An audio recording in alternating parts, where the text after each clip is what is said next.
Hello viewers, good morning সবাইকে।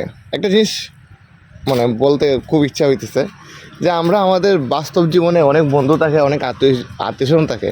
আসলে তাদের দুর্দিনে বলেন সুদিনে বলেন আমরা পাশে থাকি, সচরাচর অনেক কিছু তাদেরকে হেল্প করার চেষ্টা করি। কিন্তু আমরা যখন কোনো ক্ষেত্রে বিপদে পড়ি, তখন সেই আত্মীয়স্বজন অথবা বন্ধুদের ভূমিকা থাকে একদম শূন্য, অকৃতজ্ঞর মতো। তারা ভুলে যায় যে কোনো একদিন আমরা তাদেরকে হেল্প করছিলাম বা তাদের জন্য কোনো কিছু একটা করছিলাম।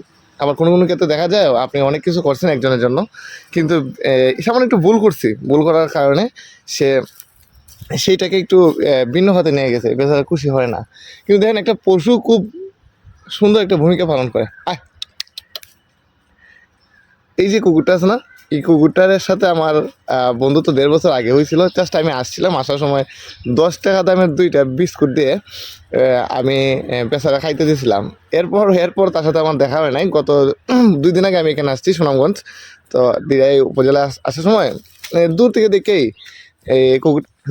কুকুরটা আমার স্মেল বুঝে ফেলছে। তো আসলে আপনি দেখেন যে একটা ভালোবাসা কতটুকু হইতে পারে। সকালবেলা কুকুরটা আমার সাথে সাথে আসতেছে। কুকুরটার মালিক কিন্তু আমি না, প্রভু আমি না। এটা এই বাড়ির একটা কুকুর, আমার ফ্রেন্ডের বাড়ির।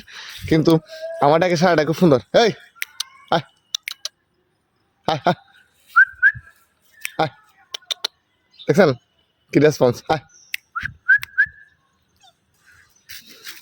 এটা মানুষের বন্ধুত্বের থেকে জটিল। দেখছেন এক ডাকে কতটুকু সুন্দর রেসপন্স দিছে।